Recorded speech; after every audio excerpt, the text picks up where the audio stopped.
Bismillahirrahmanirrahim. Assalamu alaikum students. Today I will start the development of blood and blood vessels. Development of blood and blood vessels.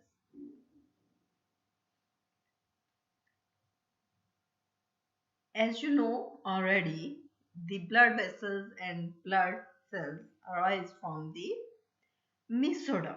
These are the derivatives of the mesoderm, and these blood vessels will be developed in two ways, that is called vasculogenesis and angiogenesis. So there are two ways by which blood and blood vessels can develop: vasculogenesis and angiogenesis. Vasculogenesis means vessels arise from blood islands in the mesoderm. Angiogenesis, which entails sprouting from the existing vessels. Angiogenesis, which requires sprouting from the existing vessels. So vasculogenesis is that there will be the mesoderm cells and there will be the formation of the blood island in the mesoderm, and from these blood islands there will be the development of the blood cells and the blood vessels. But angiogenesis is the sprouting from the existing vessels. Vessels are developed and from there will be the development of the new vessels.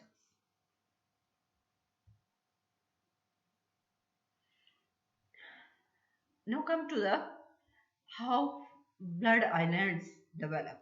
First, they will appear in the mesoderm surrounding the wall of the yolk sac. So, this is the yolk sac, and this is the wall of the yolk sac, and mesoderm surrounding the wall of the yolk sac, there will be the appearance of the blood islands. At the third week of development, at the age of 3 weeks of development.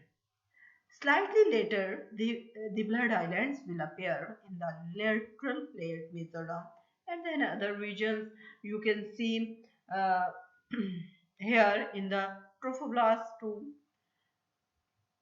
that blood islands are present in the trophoblast.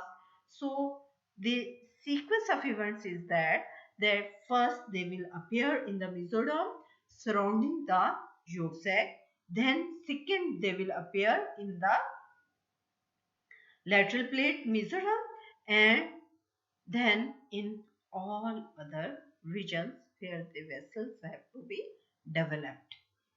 So first blood island appears in at the age of 3 weeks of development in the mesoderm surrounding the wall of the yolk sac. Now, how the blood vessels and blood cells are going to develop from the blood islands in the mesodermal cells. So, first take the blood islands arise from the mesodermal cells. So, these blood islands, these arise from the mesoderm cells.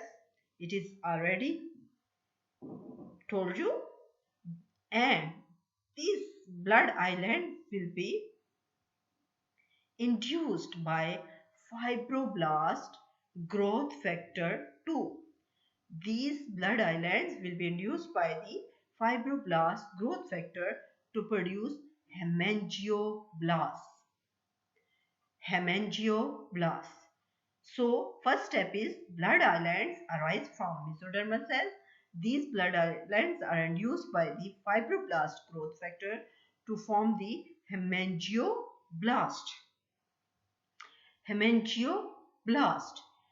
This hemangioblast, as you know, is the common precursor for vessels and blood cell formation. So blood vessel as well as the blood cells, they are going to develop from the hemangioblast. This is the common precursor.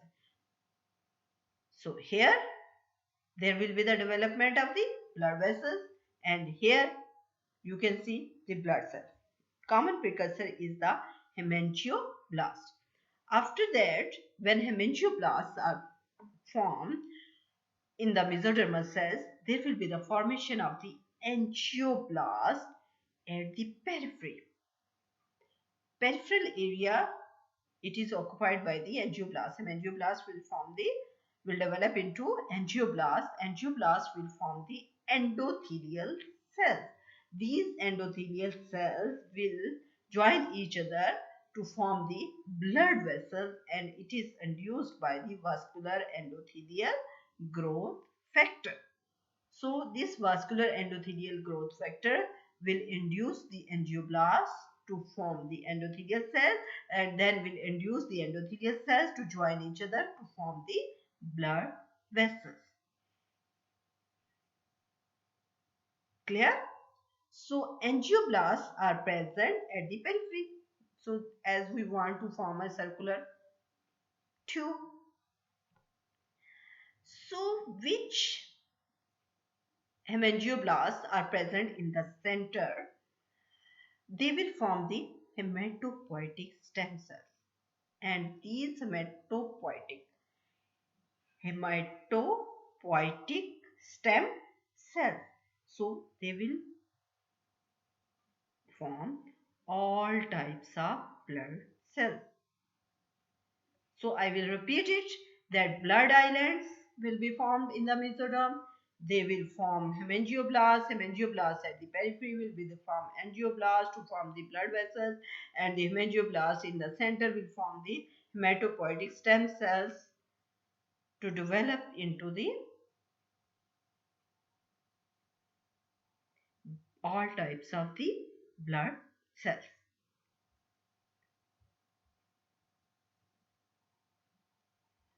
Then come to the angiogenesis, the second method for the formation of the blood vessels. This requires the sprouting of new vessels from the existing vessels. Once the process of vasculogenesis establishes a primary vascular bed, we need it first. Angiogenesis cannot come into action before vasculogenesis, as we need the primary vascular bed for angiogenesis. Once vasculogenesis established, then angiogenesis will come to play its role. So we need a primary vascular bed for the angiogenesis. Additional vasculature is now added by the angiogenesis, the sprouting of the new vessels. This process is also mediated by vascular endothelial growth factor. As you know, within vasculogenesis, angioblasts will form the vessels by the induction of the vascular endothelial growth factor. Here again, angiogenesis is also mediated by the vascular endothelial growth factor, which stimulates, here see, which stimulates proliferation of endothelial cells at points where new vessels are to be formed. We want to form a new vessel from the primary vascular bed. So it will cause proliferation at that point, and this proliferation will lead to the formation of the blood vessels. But this proliferation is also mediated by the vascular endothelial growth factor. So we have to memorize only the vascular endothelial growth factor for the vessels formation. So this is all about the angiogenesis. Two procedures, that vasculogenesis, this is vasculogenesis, and after the vasculogenesis The sprouting of new vessels is by the angiogenesis. Then come to the maturation and modeling of the vasculature. Maturation and modeling of the vasculature. It needs for its mediation platelet derived growth factor. We need platelet derived growth factor, and number 2 we need transforming growth factor. So maturation and modeling of vessels will occur under the influence of the platelet derived growth factor and transforming growth factor beta until the adult pattern is established. So when there is the formation of the vessels by the vasculogenesis and angiogenesis, then next step is the maturation and modeling until the adult pattern is established.